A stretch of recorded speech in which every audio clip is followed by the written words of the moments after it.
me and Mace, can't nobody hold me down. So, of course, we were talking yesterday about Deion, Coach Prime, and his statement that he wanted a quarterback from a dual family home. He wanted them to have a high GPA. He wanted them to make good decisions because they're going to be leaders.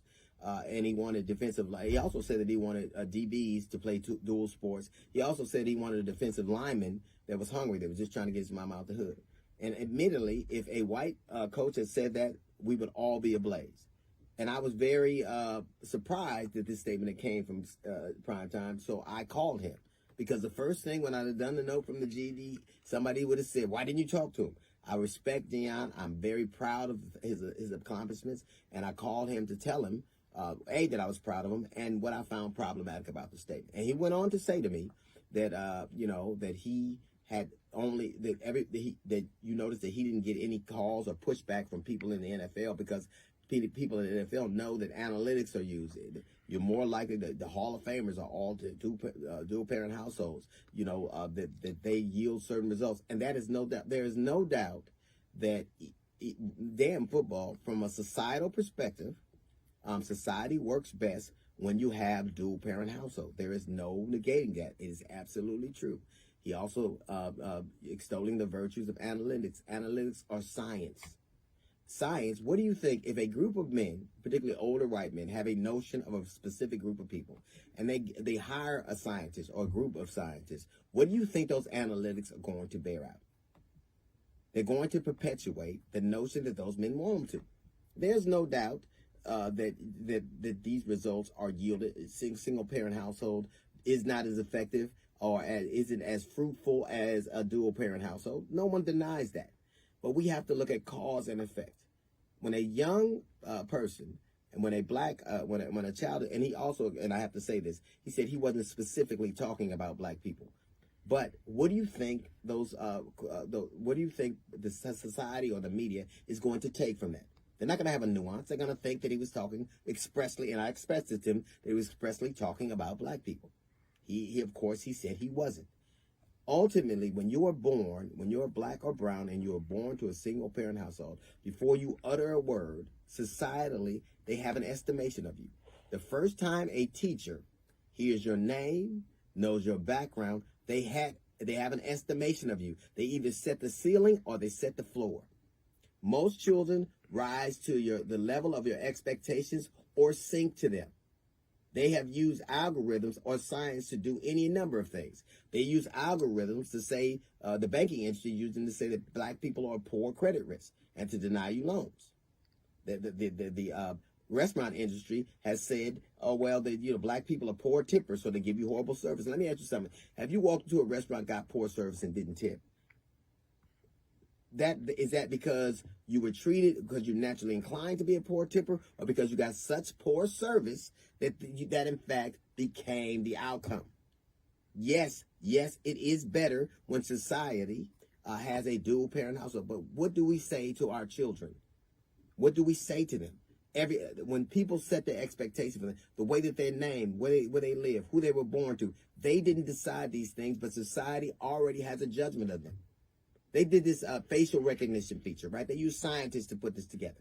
And it was supposed to take the bias out of it. You know what those facial recognition features found? They were more likely to pick black people. Why? Because an app, a computer, an algorithm is only what the scientist puts into it.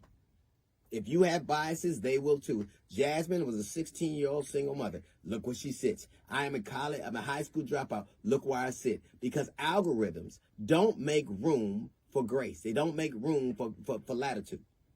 They don't. You're looking at people who are judged before they utter a word, and society treats them that way. Yeah, crime. Well, crime is high. Most of the people that are in jail are black. Yes, but most of the people who are exonerated for those crimes are black too. Let me ask you something. If crime was all equal, then everybody who participated in the potential overthrow of the government would be in jail. Let me switch paradigms. If everybody that participated in January 6th was black, would the outcome be the same as it is now? No, because biases play a part. Algorithms tell black people, the Brookings Institute did an article, and they talked about how black people's homes are devalued just because they live in them.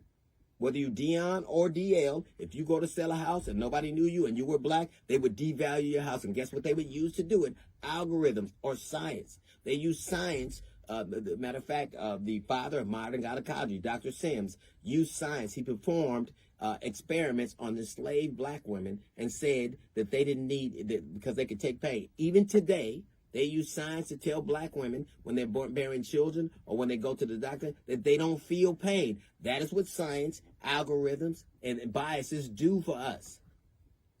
Matter of fact, and we talked for a long time, and I have a tremendous amount of respect for him, and I respect what he said. But even Deion's life is the antithesis of what he says. The HBC, he coached an HBCU and went to a Power 5 school. That never happens because they could have said, you went to an HBCU. Who did you coach? Your son is going to play quarterback. If he was anybody but your son and you had set that standard that it came from a dual parent household, he wouldn't be your quarterback. Yes, these things exist, but why? It's the why of it we never want to ask. It's the why of it we never want to find out. I know that your heart is in the right place. You were given an opportunity. Deion Sanders was given an opportunity. I'm the hugest fan of him. He was given an opportunity despite what they thought. He was given the benefit of the doubt, despite what they believed. You didn't have significant coaching experience. You didn't coach anywhere that they could have used everything about you and not giving you the benefit of the doubt. My only thing is we know that these things exist. We know that single-parent households have a harder time than dual-parent households. We know that these children are they're often told what their ceiling is before they utter a sound. But we also know this. Deion Sanders was given the benefit of the doubt. How great would it be if somebody who was given the benefit of the doubt gives it? If you got the benefit of the doubt, what is the emphasis on you to give it? What if there's another you? Another your son, another family situation. You give credence to things, even accidentally, and I understand, you give credence to things based on some scientific study that people who had a mindset commissioned. The same people that commissioned a study on CTE. The tobacco industry commissioned the science to tell you that tobacco was good for you. The fossil fuel industry commissioned sciences to tell you that it ain't, that global warming, that the climate change isn't real. If you have gotten the benefit of the doubt, you should have every motivation and compunction to give it. That's a little note from the GED section. We've got a jazz report coming up in 15 minutes. It's the D.L. Hughley Show.